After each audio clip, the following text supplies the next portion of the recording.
course, it hosted the men's Final Four twice. It hosted the Super Bowl twice. And the 1996 Olympic Games, you'll remember the moment when Carrie Strug landed that vault for the Magnificent Seven gymnastics team that won the team gold medal for women's gymnastics. I'm going to let you listen. Here we go.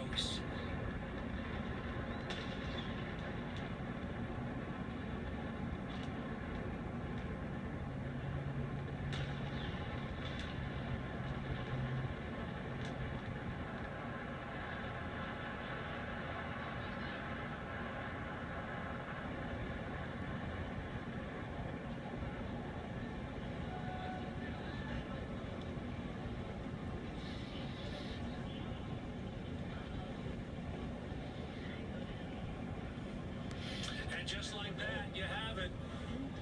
The Georgia Dome is no longer a cloud of dust working its way over Mercedes-Benz Stadium. Now we are certainly in a safe area as the wind is taking the dust away from us. Hard to believe, though, after 25 years, ground was broken on this building on November 22nd, 1989. Today is November 20th, 2017. 2 days shy of exactly 28 years from the moment ground was broken.